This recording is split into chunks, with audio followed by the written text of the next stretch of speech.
With there being no chapter this week, I decided I want to make a bit of a chill video. I noticed that a few people in my comments on my first videos wanted to kind of know my overall takes about the current state of the story, and I realized I haven't really made a video about that yet, so I wanted to at least get something out for you guys. And in today's video, I will be talking about how I think everything in Wano will go down. And if you could please hit the like button, subscribe, and notification bell, that will be greatly appreciated. It only takes a few seconds and makes a massive difference. The first thing I want to talk about, since it's a bit small in relation to the grand scheme of things in Wano, is the Tobiropo fights. Are they done? Now, I'm kind of conflicted about this one, because looking at the Tobiropo fight so far, and I think Robin's was the last one of them, their portrayal in the story thus far to me didn't feel like characters that will be finished off in a couple chapters each. You have all of them being captains, if I'm not mistaken. Ulti in terms of feats has been one of the most impressive ones, almost making the main character go gear 4th.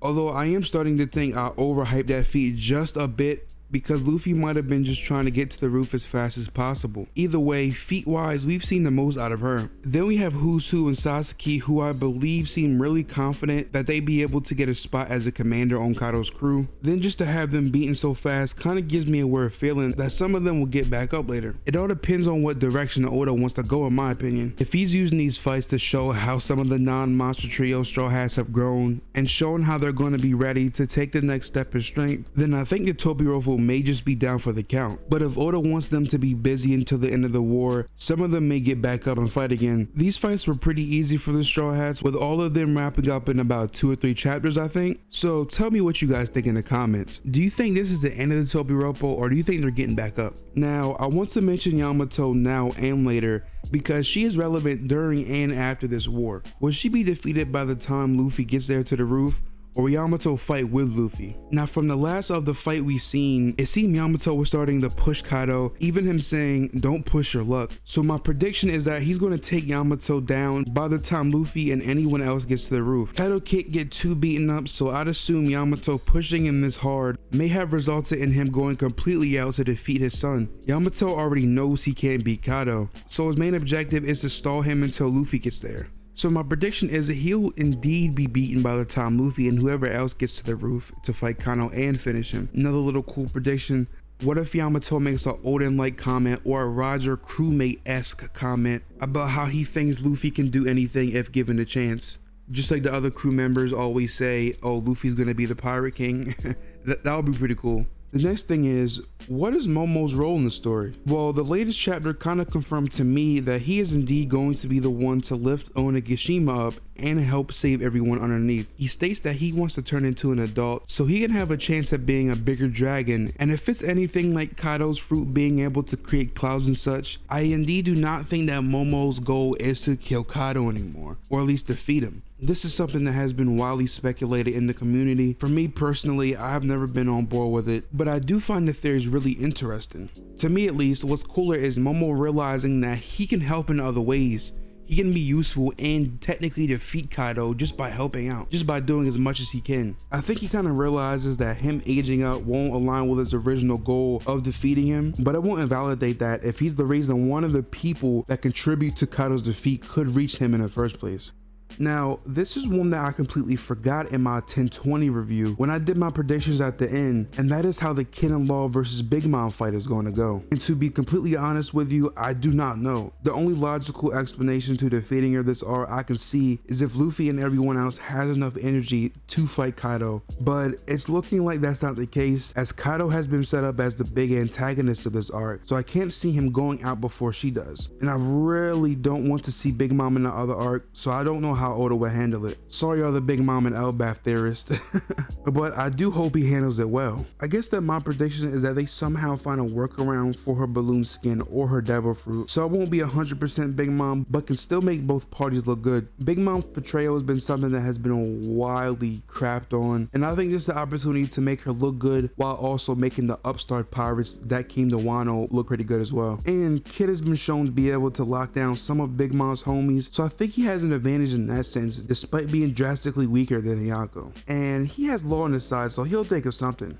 The next one is a spicy one that's been surrounded by a lot of controversy, and that is, what is Zoro gonna do? Is he fighting King? Is he killing Orochi? Is he fighting Kaido? Is he killing Kaido? Is he just going to leave Luffy in the roof? Is he going back to the roof? Endless conversation about it. Now, me personally, my prediction is that he's going back to the roof, but I do think it's possible that someone will intercept him. Where he's at now, I do think it's close to Marco, Sanji, King, and Queen, but let me know in the comments if I'm wrong, because I very well may be. It's hard to keep track of where everyone's at. I'm not the biggest on keeping track of where everyone is, so please correct me if I'm wrong on any of this. He mentioned and made it seem like he wanted to get back up and start fighting as soon as he possibly could to Chopper. So to me, I can't imagine him trying his hardest, getting another chance to go all out, and not at least have the roof in his mind again. Now, in the beginning of the story, he did say that he wanted to avenge Yasui, and he wasn't going to let Orochi get away with it. The next time we see him, he's headed to the roof and he has Kaido in mind, so I think his goals could potentially change, but we're just gonna have to see where it lands him. I think it'll be really awesome to get that partner feel with Luffy and Zoro fighting, since they both unlocked the main technique to hurt Kaido in the same chapter. So yeah, my prediction is he's going back to the roof and maybe facing some type of hazard heading away. And whoever that is, I don't know. That's just my prediction. I don't even know if it's going to happen. I don't know anything is going to happen, by the way. These are just my predictions. Your word is as good as my word.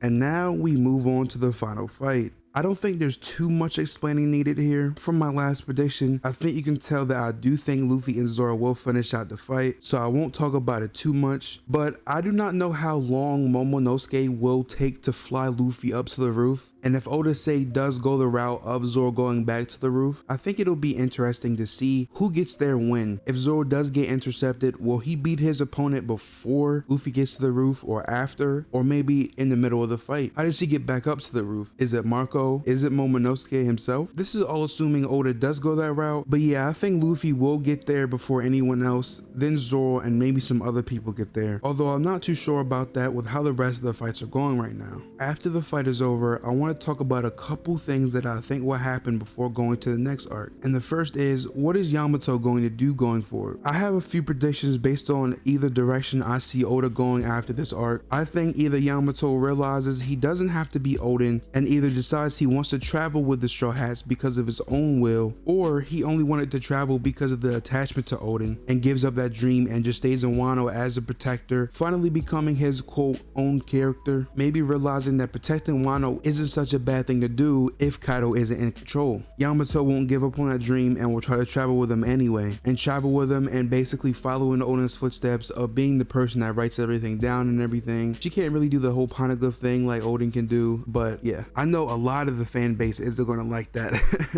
A lot of people already don't like Yamato because they feel like he's a bland character and just following in someone else's footsteps. One of my homies actually called her canonically delusional. That was kind of funny, I can't even lie. I'm indifferent towards Yamato. She's not one of my favorites, of course, but she hasn't been on screen too much to bother me. It would only be a problem if he had a lot of screen time, to be honest. But yeah, I do think it's an interesting combo to have. Whether Yamato will break out of thinking that he is Oden. Actually, let me know what you guys think in the comments about that. Do you think Yamato should indeed get rid of this character of Oden, or should he keep it and embrace it? Sorry for that little tangent. We'll go on to the next one, and that is Zoro still has to go to Ryuma's grave like he said. Another reason I don't think the medicine he got will take effect until after Wano, or I don't think it'll make him not be able to move like some people are saying. Throughout the story, Zoro still moves on and still fights with a lot of broken bones, a lot of slashes in his skin. And this medicine is purely pain, so I don't think it'll make him not be able to move. I just think it'll be painful to do basically anything. My prediction for that is that it'll take effect in the next arc, maybe him being out of commission, and then the next arc obviously might be him fighting Shiryu or something like that. But I do think this is when he'll finally learn about his lineage and everything regarding Uchimaru and the Daimos, because there is a whole plot line where Kaido killed them and Uchimaru outlasted everyone else that hasn't been touched on yet. This is actually another reason why I think Zoro will see Kaido again. I know he probably doesn't care about his past or anything or where he came from. Maybe he is interested and we just don't know, but I do think he's kind of uninterested, kind of like Luffy is. And also Gikamaru is literally like the right hand man or the partner to Uchimaru. They used to follow each other around all the time, and it's just kind of funny to me that no one in One Piece has self-awareness. Like nobody looked at Zoro and was like, oh, this dude looks like Oshimaru. Oh, this dude looks like one of the 20 daimos that used to live. To be fair, he probably looks just like a regular dude from back then, so I doubt anyone batted an eye. This also may be where he gets Nidai Kentetsu. A lot of people were saying he'd give Enma or a sword back and take that one. I think that'll be cool if he gets his own sword, because two of the strongest swords he has gotten so far are other renowned swordsman swords. So he goes to Ryuma, learns about his lineage, and potentially gets Nirai Kotetsu. As I close this video out, please let me know, what are your predictions for the end of Wano? How will things end? Any plot lines I missed? Please like the video, subscribe, and turn on post notifications. Until next time, peace.